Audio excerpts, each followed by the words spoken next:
Hey, everybody. Welcome back to another wonderful episode of the Average African Kid podcast. You missed me, right? Let's get into today's version.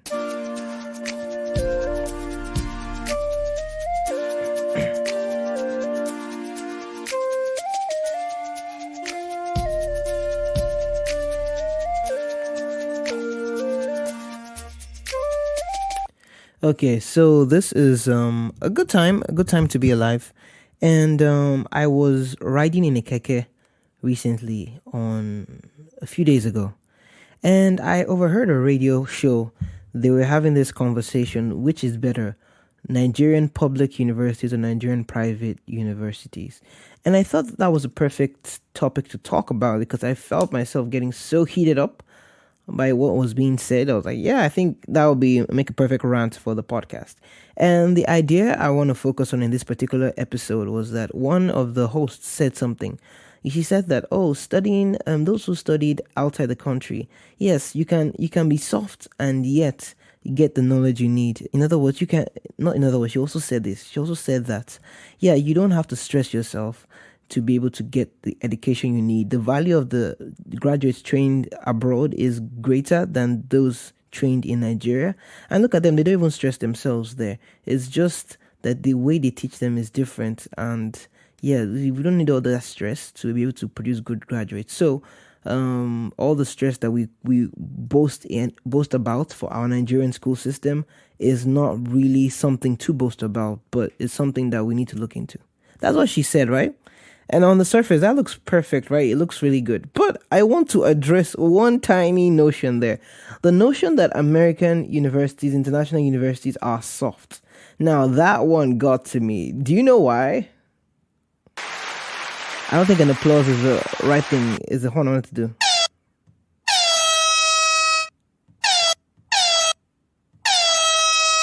Okay, that was not as smooth as I wanted, but do you know why I disagree with that statement?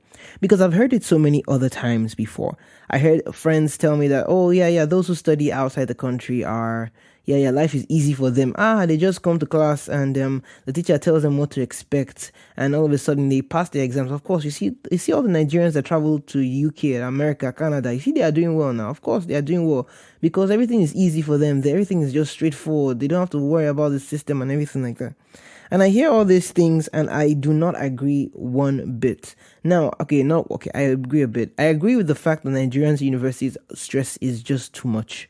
I agree that we like suffer ahead for Nigeria. We like to suffer.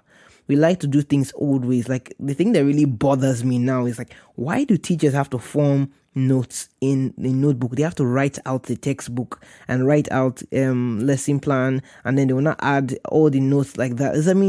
Yes, but no. Like, come on, in a digital age, you could actually use a computer, type things out, and make things faster for everybody. Make one lesson plan and use it for the rest of like 3, 4, 5 years. But I don't get it. It's so frustrating to see how backward we are in so many things and how much we prefer to use the hard thing, anything that is difficult. For example, now you might not like this, but pounded yam. People say that pounded yam is not pounded yam if you are not sweating and you're not pounding the yam. But brother and sister, I tell you, there are some machines that have been invented that make killer pounded yam. Like, if I make an episode, pounded yam versus blended pounded yam, I think I'll start making those episodes, but I need a hype man on those videos to help me actually get past my hesitations. But if we had that kind of video, and I assure you that at least 50% of people would wrongly pick which one is a pounded yam. Okay, I cannot assure you because I haven't done the test. But what I'm saying is that we think that things that are done with sweat are the most important things. Now, having said that, the other aspect is that we think that studying abroad is the easiest thing you can ever do in life. Now, I'm going to make a myths of studying abroad. I'm going to make that video eventually. This is just an audio episode, okay? But I'm going to make that video eventually. But what is really getting to me is the fact that many Nigerians assume, wrongly so, that the fact that you study outside the country, your life is easy and that your grades they come easy. Bro, I disagree with that like crazy. Now, one thing I do say is that in America, in the developed world, they have clear expectations. Like they tell you, if you come to class every single day, you already have 40% of your grade, or you already have 20%. If you do this, if you do that, then you are guaranteed this. If you do your homework, then you're guaranteed another 20%. Expectations are set, and you know exactly what's going to come. Most parts, you know that the teacher is going to give you things that you have been taught. You know that the teachers, they want you to succeed. They want you to pass. That if people are failing their courses, it reads bad on them. Unlike Nigerian universities, unlike Nigerian public universities, that they pride themselves in failing students. But that does not mean it is easier. In fact, in some ways, in many ways, it is harder. Think about it. Once you get past all the nonsense stress that Nigerian universities have, what are you really getting at? Now, I am not bashing Nigerian graduates. My glasses just bumped into my mic. I am not bashing Nigerian graduates, because I think and I believe there's a difference between getting an education and getting a degree. You can get a HND, you can get an ND, you can get a BS and still know nothing about life. I believe that school is to teach you how to learn, and you can learn anywhere you are, whether in Nigeria or outside the country. So what I am saying is that there's a difference between getting a degree and getting an education.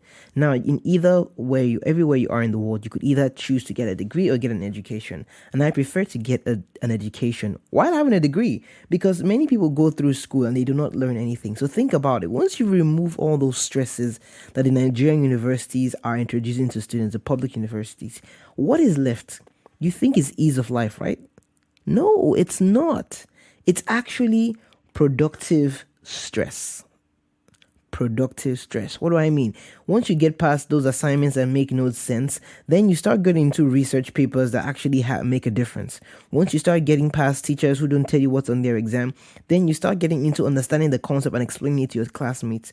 Once you get past handouts and having to pay to do different things, then you start thinking about the bigger picture. You see, when you're studying abroad, people think your life is easy. You have to consider multiple things: volunteer hours, working while in school, which is probably the same here, more assignment loads on there, which is probably the same here. But people do not understand that there are stresses in either place. And I want to emphasize this very clearly. Although expectations are set, and it looks like I'm saying that American universities are not as easy as they say, and I am saying that. I'm saying that it takes guts and it takes discipline to be able to come out with the first class in that system.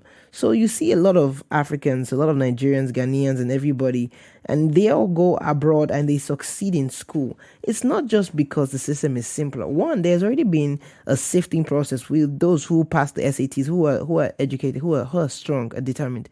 They go there, but then they see clear expectations set and they know how to go ahead and push and meet it. It's not that it's easy. It's not that it is soft. It is just that they can pull through.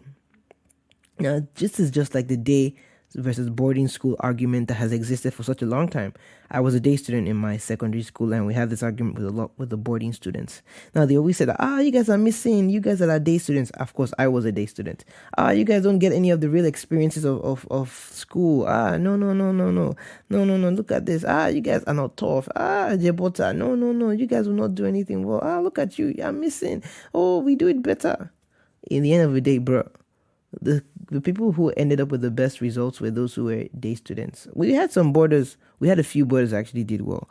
But what I'm trying to say is that you can't say that because something is not should I say demonically stressful, it doesn't mean that it is not hard work.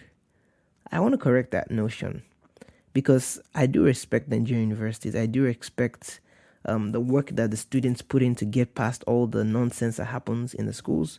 But I also want you to realize that on the other side of the spectrum, you are dealing with another entire ballgame where you have to raise your standard every day just because you are an international student. I've said this before, I say it again.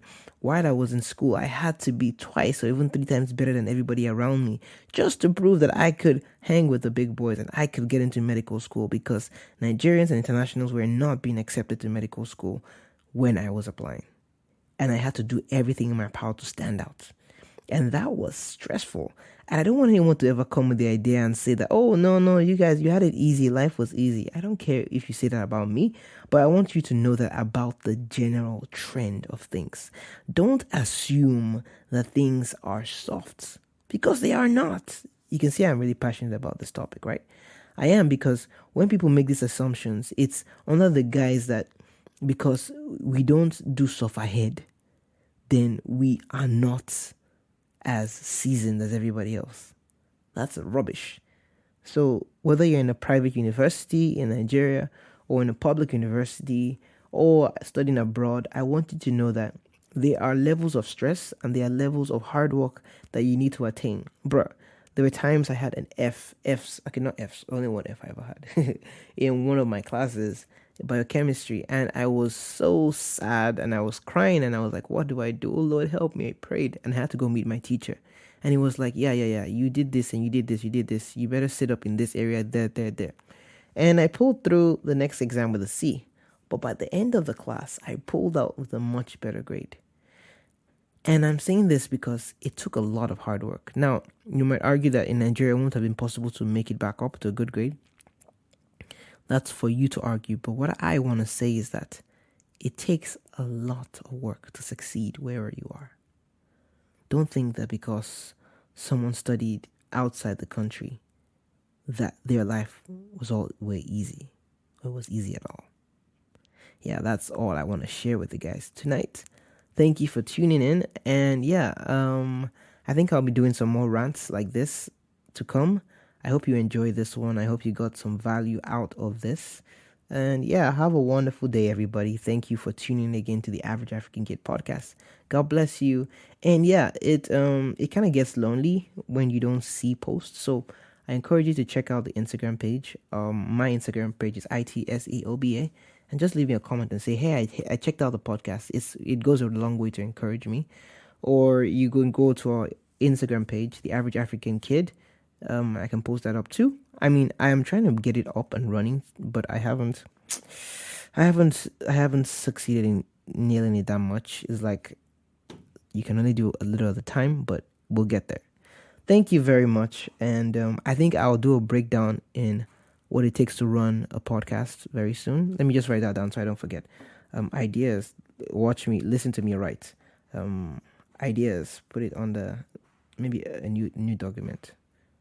I'll call this document ideas, so you know I'm being accountable to this one. Ideas, what was I saying? What it takes to run a podcast. Then number 2, I'll put 1 and 2. Number 2 is the food reaction videos.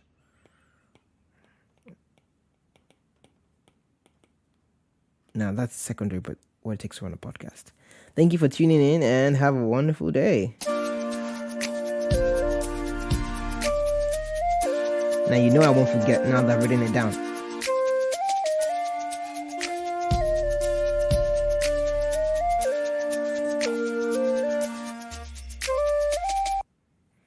Okay, so enjoy yourselves, everybody. And yeah, I think I need to talk about this in another episode. This is not sponsored by Skillshare, but I use Skillshare a lot now, and I have a link. You can have 1 month free trial. You can check out my class there. It's about how to play any instrument in the world. So I'll link my Skillshare accounts here. With this, you get 1 month free trial. Please take my class on how to play any instrument in the world. And while you're there, look up things that you're interested in. Like I am taking a Procreate course on how to draw better right now. I'm also taking an investing, how not to suck in investing. I'm taking these classes right now myself and learning every day. Yeah, so go check it out. Use my link because hopefully I haven't gotten any. Oh, shoot, I have to send something in. I just remembered. But yeah, please use the link and it helps the show. I hope it does because I'm trying to get some money to keep running this show. Take care. Bye-bye. And if you don't understand what I just said, it's an affiliate link. So ideally, you get subscribed later on if you like it and you pay a membership. I might end up getting a like a sign up bonus for getting you to start the service in the first place. So that's what I'm talking about. So use the link, check it out. If you like it, great. If not, great. Okay, have a wonderful day. Bye bye.